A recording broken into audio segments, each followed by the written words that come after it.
Hello mga langga! Welcome back to my channel! For today's video, ang isi-share ko po sa inyo ay ano ba yung mga dapat nyong gawin pag kayo po ay mag-medical na sa Pilipinas.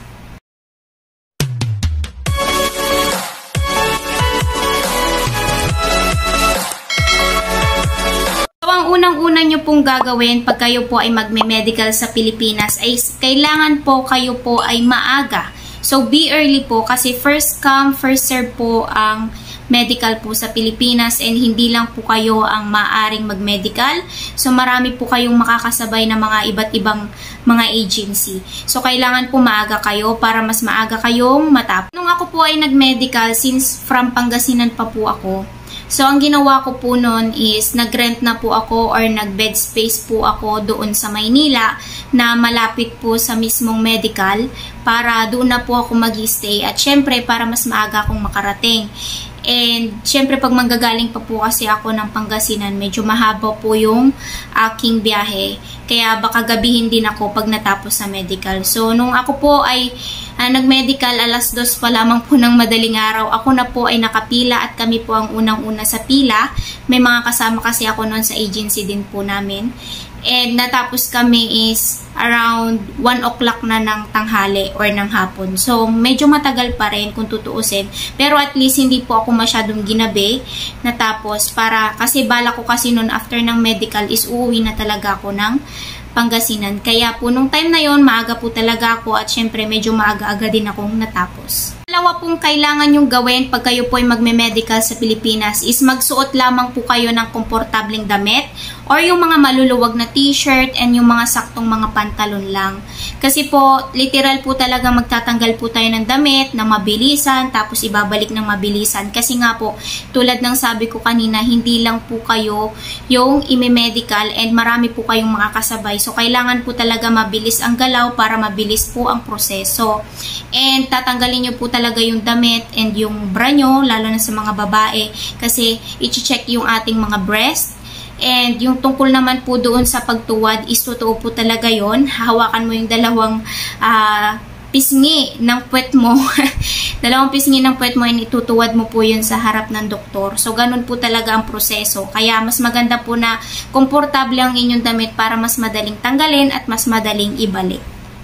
Tatlong kailangan nyo pong gawin pag kayo po ay magme-medical is kailangan nyo pong magdala na ng stool. So, ako po, nung bago po ako pumunta sa mismong pagme-medicalan ko is may stool na po akong dala. So, bumili po ako sa pharmacy sa Maynila na ng bottle and pwede mo siyang ilagay doon. Pwede mong ilagay yung inyong pupo doon. So, nilagay ko siya doon and yun po yung pinasa ko. And yes po talaga, kayo po yung magpapasa ng pupo doon and kasama po siya sa i-examinin sa inyo.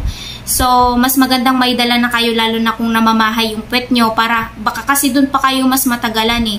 Kasi hindi po kayo matatapos kung wala po kayong may papasang pupo.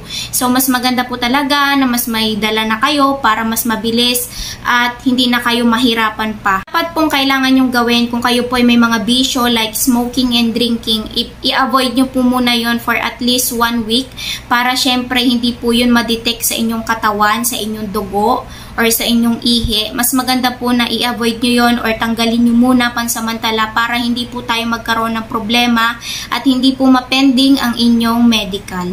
Limang kailangan nyo pong gawin is kailangan nyo pong matulog at least 8 hours sa araw-araw. Kasi po, mas maganda po yon na makondisyon ng ating katawan bago po tayo mag-medical. Kasi po, mahirap po talaga pagka may na-detect sa medical.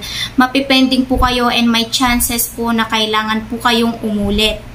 So, yun po yun. And also, pagka kayo po ay mag-x-ray, madalas po kasing problema sa mga mini-medical is may scars sa baga, mga ganon. So, i-avoid po natin yan nga tulad ng sabi ko kanina, yung smoking and drinking para kahit papano clear yung ating lungs, lalo na po sa smoking. At syempre yung ating mga kidneys, mga baga, mga ganyan, kailangan po nating i-protect muna. Kasi po talaga, mahirap po talaga pag kayo po ay napending. Mahihirapan po kayong makapasok or matatagalan po yung magiging proseso pagpunta nyo dito sa Taiwan.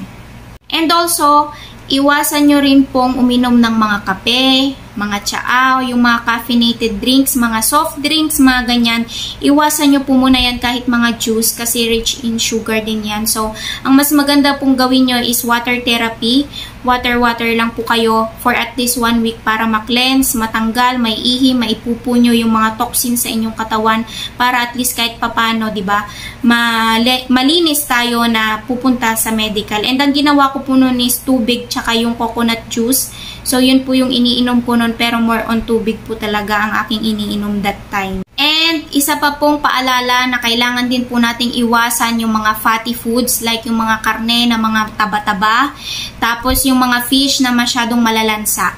So, ang kinakain ko lang nung time na yon is talagang well-cooked and well-cooked na mga pagkain. Hindi po ako kumakain ng mga street foods. Iwasan nyo rin pong kumain ng street foods kasi pwedeng ma-detect po sa inyo ang HEPA. And medyo mahirap po pag na-detect ang HEPA sa inyo.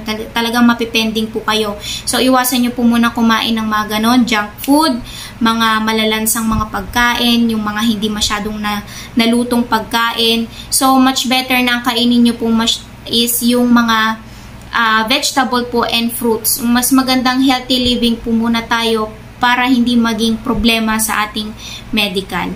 Magdala rin po kayo ng kailangan yung mga ballpen kasi baka may mga fill upan pa kayo doon and para mas maging mabilis yung process nga.